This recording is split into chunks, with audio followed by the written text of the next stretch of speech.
तो बच्चे लोग अब हम पढ़ने वाले हैं ह्यूमन डाइजेस्टिव सिस्टम। क्या पढ़ने वाले हैं? ह्यूमन डाइजेस्टिव सिस्टम पढ़ने वाले हैं। देखिए हमारे पास ह्यूमन डाइजेस्टिव सिस्टम का प्रिंट आउट निकला हुआ है, ठीक है। इसको एक एक करके पढ़ेंगे, अपर से लोअर की ओर जाएंगे, मतलब माउथ टू एनस जाएंगे। कहाँ से जाएंगे? Mouth to anus. पूरा एक एक चीज इसके बारीकी से पढ़ेंगे, क्या क्या पार्ट होते हैं, क्या होता है फंक्शन, धीरे धीरे। सबसे पहले आते हैं माउथ या फिर ओरल कैविटी में। माउथ ऑब्लिक ओरल कैविटी में, माउथ या ओरल कैविटी में क्या होता है?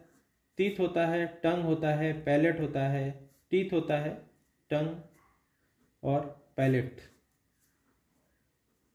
पैलेट देखो, टंग और पैलेट बस मैकेनिकल सपोर्ट और मूवमेंट का काम करते हैं। मैकेनिकल सपोर्ट एंड क्या करते हैं? मूवमेंट। मूवमेंट जो होता है उसका काम करते हैं, ठीक है। हार्ड पैलेट दो टाइप का होता है, आपको पता है। क्या होता है? एक हार्ड पैलेट, आगे की ओर क्या होता है? हार्ड पैलेट होता है, और पीछे की ओर क्या होता है? सॉफ्ट पैलेट होता है। इसमें अपने को विस्तार से पढ़ना है किसके बारे में? टीथ के बारे में। टीथ है जिसके बारे में पढ़ना है। ये मेन किसका काम करता है? च्युइंग का काम करता है, चबाने का काम करता है। कौन? टीथ काम करता है। टीथ एडल्ट में कितना टीथ होता है? 32 नंबर टीथ होता है एडल्ट में, ठीक है। 4 प्रकार के टीथ होते हैं। क्या क्या होते हैं? इंसाइजर्स, इंसाइजर्स होते हैं। फिर क्या होते हैं? कैनाइंस होते हैं, कैनाइंस।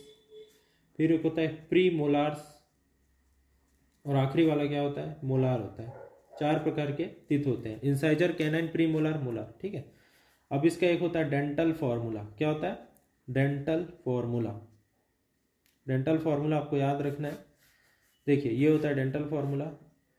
ये अपर लेफ्ट है, अपर राइट है, सॉरी, ये अपर लेफ्ट है। देखिए ये होता है हमारा डेंटल फॉर्मूला। ये अपर है और ये राइट है और ये लेफ्ट है।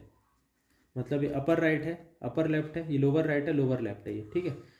2 इंसाइजर है, कैनाइन है, प्री मोलर है, मोलार है। यहाँ पे भी वैसी है, 2 incisor, canine, pre molar, molar.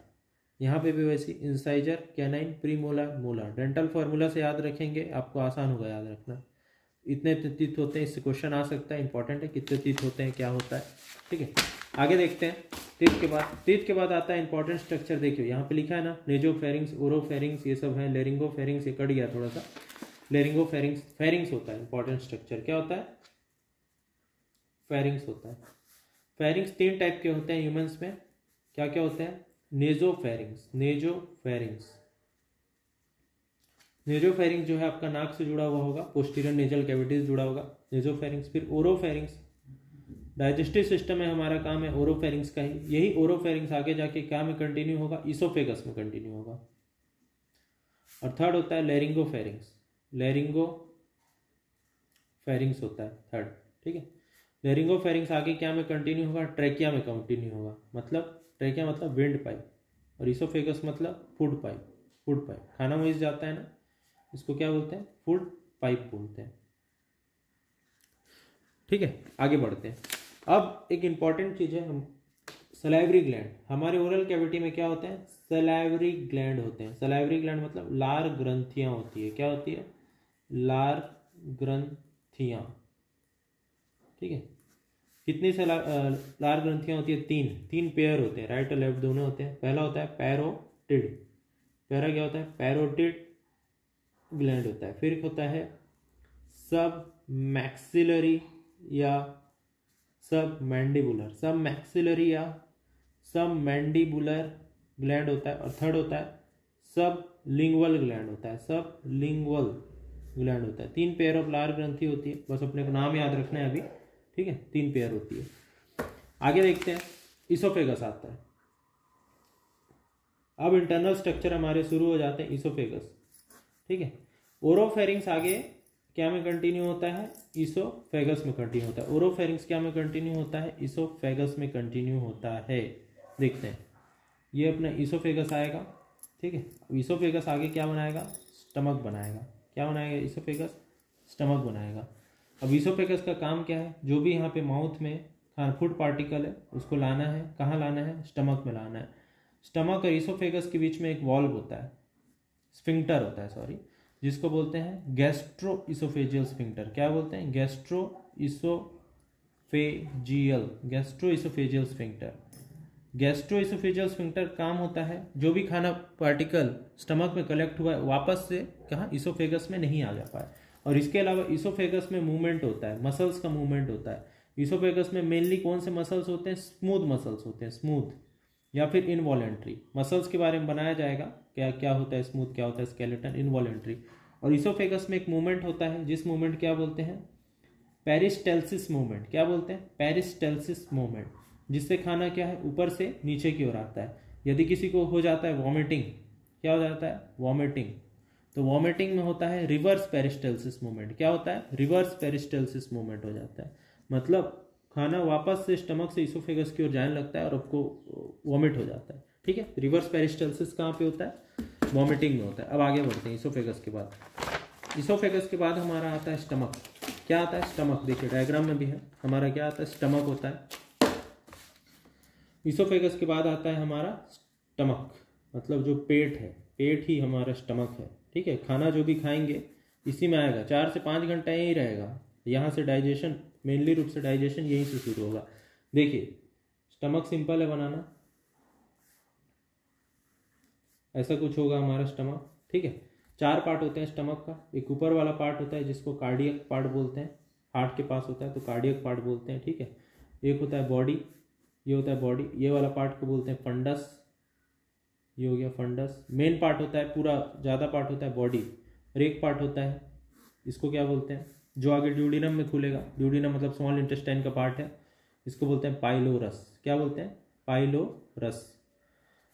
अब स्टमक और पाइलोरस मतलब ड्यूडिनम के बीच में आगे ये वाला पार्ट क्या होगा? Small intestine. स्मॉल इंटेस्टाइन ऐसा ही मतलब स्मॉल इंटेस्टाइन। ठीक है, और इसको, इसका एक पार्ट होगा ड्यूडिनम, ड्यूडिनम में खुलेगा। इस वाले पार्ट यहाँ पे एक स्फिंक्टर होता है जिसको बोलते हैं क्या? Pylorus sphincter. क्या बोलते हैं? पाइलोरस, पाइलोरस स्फिंक्टर बोलते हैं। ठीक है, पाइलोरिक पार्ट में भी एक स्फिंक्टर होता है, पाइलोरस स्फिंक्टर होता है, जो कि एक बार अगर जो भी फूड पार्टिकल है पाइलोरस स्फिंक्टर को क्रॉस करके आगे चले गया स्मॉल इंटेस्टाइन पर, वापस नहीं आएगा, इसलिए स्फिंक्टर होता है। ठीक है, तो स्टमक के पार्ट होते हैं हमारे। फिर आता है अपना अगला, देखिए स्टमक के बाद आपको ये देखना है कि साइड में कुछ यहाँ पे लिवर होता है और यहाँ पे क्या होता है हमारा, ये स्प्लीन का रोल नहीं है डाइजेशन में। ठीक है, यहाँ पे क्या होता है? पैनक्रियास होता है। यही इसी डायग्राम में बना देते हैं, चलो ठीक है, इसमें समझ नहीं आ रहा। ठीक है, यहाँ पे क्या होता है? लिवर होता है। क्या होता है? लिवर। लिवर का नाम सुने ही होंगे, और लिवर के नीचे होता है गॉल ब्लैडर। ठीक है, और इधर क्या होता है? ऐसे करके पैनक्रियास होता है। क्या होता है? पैनक्रियास। ठीक है, अब देखो इसके बारे में, ये क्या है बच्चे लोग? लिवर है।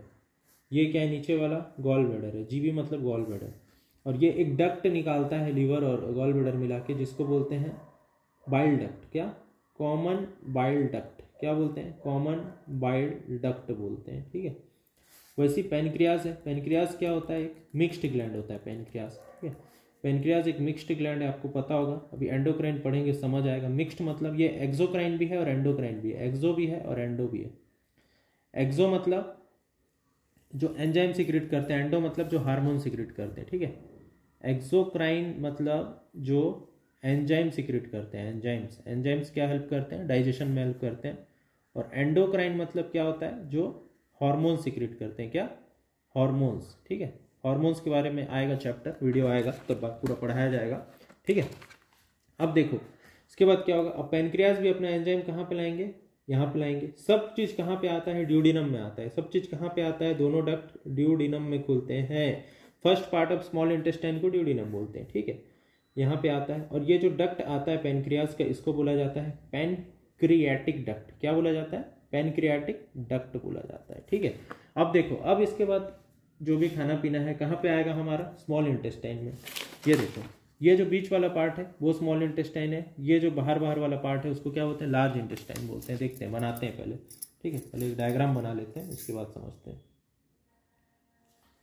सिंपल सा है, लार्ज इंटेस्टाइन स्मॉल इंटेस्टाइन बनाना। ये मैं बना रहा हूँ, लार्ज इंटेस्टाइन बना रहा हूँ। पहले जल्दी से बना रहा हूँ तो थोड़ा गलती हो सकता है इसमें। ठीक है। और बीच में अंदर होते हैं स्मॉल इंटेस्टाइन, बहुत सारे ऐसे होते हैं, फैले हुए होते हैं स्मॉल इंटेस्टाइन के, ठीक है। तो ये बाहर वाला पार्ट लार्ज इंटेस्टाइन है। अब स्टमक के बाद खाना कहाँ पे आएगा? स्टमक के बाद स्मॉल इंटेस्टाइन में आएगा। किस में आएगा? स्मॉल इंटेस्टाइन में आएगा। अगले पेज में लिखते हैं, कहाँ आएगा? Small intestine. अब स्मॉल इंटेस्टाइन या फिर इसको बोलते हैं छोटी आंत, छोटी आंत,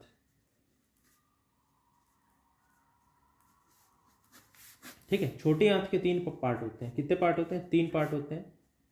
ड्यूडिनम, ड्यूडिनम होता है, एक जेजुनम होता है और तीसरा इलियम होता है। ड्यूडिनम होता है, फिर क्या होता है? जेजुनम, और थर्ड होता है इलियम। ड्यूडिनम होता है, जेजुनम होता है, इलियम होता है ना। सबसे पहले कहाँ पे आता है खाना? ड्यूडिनम में आता है। और ये तीनों पार्ट का मेन इंपॉर्टेंट क्या है? यहाँ पे अब शुरू हो जाता है एब्जॉर्प्शन। क्या शुरू हो जाता है? एब्जॉर्प्शन शुरू हो जाता है, ठीक है। जो भी फूड पार्टिकल हैं उसमें होंगे कार्बोहाइड्रेट होंगे, फैट होंगे, प्रोटीन होंगे, मिनरल्स होंगे, विटामिन होंगे। अब मेनली रूप से यहाँ पे क्या होता है? एब्जॉर्प्शन शुरू होता है, ठीक है। खाने का मेनली स्मॉल इंटेस्टाइन में क्या होता है? एब्जॉर्प्शन शुरू होता है। अब स्मॉल इंटेस्टाइन से खाना आएगा, देखो लास्ट पार्ट जो यहाँ पे कनेक्ट होगा, लास्ट पार्ट जो स्मॉल इंटेस्टाइन कनेक्ट होगा, यहाँ पे इलियम है, वो कनेक्ट होगा लार्ज इंटेस्टाइन में। अब देखो लार्ज इंटेस्टाइन के पार्ट देखते हैं। लार्ज इंटेस्टाइन के भी 3 पार्ट होते हैं। लार्ज इंटेस्टाइन 3 पार्ट होते हैं। सीकम होता है, सीकम होता है, कोलन होता है और रेक्टम होता है। Caecum, colon, rectum. अब ये वाला पार्ट जो इलियम है, ये आगे आके कहाँ पे मिलेगा? सीकम में मिलेगा। क्या में मिलेगा? सीकम। सीकम छोटा पार्ट होता है, ठीक है। फिर कोलन के बहुत सारे पार्ट होते हैं। कोलन के फर्दर पार्ट होते हैं, 4 पार्ट होते हैं कोलन के।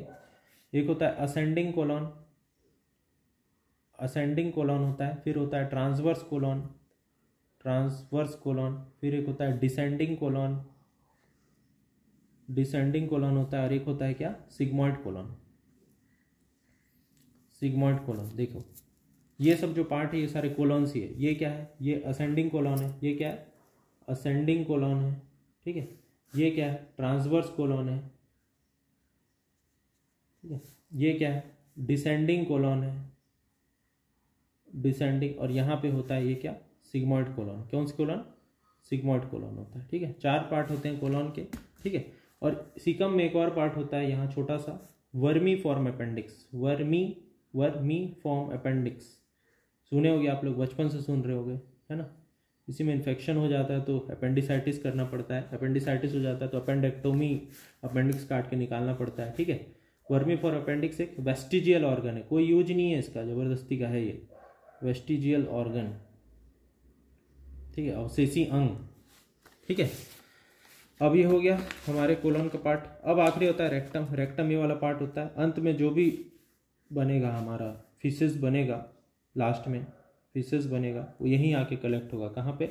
रेक्टम में कलेक्ट होगा। और जब भी डेफिकेशन के लिए अर्ज आएगा, ठीक है, तब बाहर वॉलेंट्री मसल एक्टिवेट हो जाएगा और आदमी को स्टूल पासिंग करता है, ठीक है। तो ये था हमारा कुल मिला के डाइजेस्टिव सिस्टम पूरा। एक बार फिर से रिवाइज कर लेते हैं शॉर्ट में। देखो डाइजेस्टिव सिस्टम अपन शुरू किए थे कहाँ से? ओरल कैविटी शुरू किए थे। टीथ, टंग और पैलेट होता है ना। सबसे पहले पैलेट के बारे में बताया था, हार्ड पैलेट, सॉफ्ट पैलेट होता है। और टंग और पैलेट का कोई ज़्यादा फंक्शन नहीं है, बस मैकेनिकल सपोर्ट और मूवमेंट का काम करता है। टीथ का इंपॉर्टेंट रोल है च्यूइंग में 4 प्रकार के टीथ होते हैं, इंसाइजर होते हैं, कैनाइन होते हैं, प्रीमोलर, मोलर होते हैं। डेंटल फार्मूला बनाया था 2 1 2 3 होता है। ये डेंटल फार्मूला ऐसे ऐसे करके अपने को बांटना होता है, ठीक है। उसके बाद आप लोग को बताया गया था, कहाँ गया? ये रहा, फेरिंग्स के बारे में बताया गया था। फेरिंग्स, नेजोफेरिंग्स होता है, ओरोफेरिंग्स, लेरिंगोफेरिंग्स होता है। इसमें ओरोफेरिंग्स आगे जाके हमारा इसोफेगस में कंटिन्यू होता है। फिर सलावरी ग्लैंड के बारे में बताया गया, 3 पेयर ऑफ सलावरी ग्लैंड होते हैं। पैरोटिड ग्लैंड, सब मैक्सिलरी या सब मैंडिबुलर भी बोलते हैं, सब लिंगुअल होते हैं। फिर इसोफेगस के बारे में बताया था, इसोफेगस होता है जिसमें पेरिस्टल्सिस मूवमेंट होते हैं, स्मूथ मसल या फिर इनवॉलंटरी कंट्रोल में होता है। और गैस्ट्रोइसोफेजियल स्फिंक्टर होता है स्टमक और इसोफेगस के बीच में। फिर उसके बाद खाना कहाँ पे आके कलेक्ट होता है? हमारे स्टमक में कलेक्ट होता है। और यदि किसी को वॉमिटिंग हो रहा है तो रिवर्स पेरिस्टल्सिस के थ्रू खाना वापस चल देता है, ठीक है। फिर उसके बाद बताया गया था पेट स्टमक के बारे में, जहाँ पे खाना 4 से 5 घंटे रहता है, ठीक है। फिर स्टमक के पार्ट बताया गया था मैंने, कार्डियक, फंडस, बॉडी और एक पाइलोरस पार्ट होता है। और यहाँ पे क्या होता है? पाइलोरस स्फिंक्टर होता है आगे जो ड्यूडेनम में कंटिन्यू होगा। इसके राइट साइड में क्या होता है हमारा? ये राइट साइड है और वो लेफ्ट साइड है। जब भी बनाएंगे इधर राइट उधर लेफ्ट। राइट साइड में हमारा लीवर होता है, नीचे गॉल ब्लैडर होता है, यहाँ पे एक डक्ट होता है जिसको बोलते हैं कॉमन बाइल डक्ट या सीबीडी बोलते हैं, और यहाँ पे होता है इधर पैनक्रियाज, यहाँ पे पैनक्रियाटिक डक्ट खुल के ड्यूडेनम में खुलता है और आगे भोजन का जो भी डाइजेशन करेंगे। इसके बाद हमारा क्या होता है, स्मॉल इंटेस्टाइन के पार्ट होते हैं। स्मॉल इंटेस्टाइन 3 पार्ट होते हैं, ड्यूडेनम, जेजुनम, इलियम। ड्यूडेनम में आया खाना, यहाँ पे मेन क्या अब्जॉर्प्शन शुरू होगा मेनली। अब उसके बाद आएगा कोलन, कोलन के 3 पार्ट, सीकम, कोलन, रेक्टम, फिर large intestine 3 part, caecum, colon, rectum. Colon में ascending colon, transverse colon, descending colon और सिग्मोइड कोलन, अंत में रेक्टम आ जाता है। तो इस प्रकार हमारा डाइजेस्टिव सिस्टम पूरा खत्म होता है। धन्यवाद।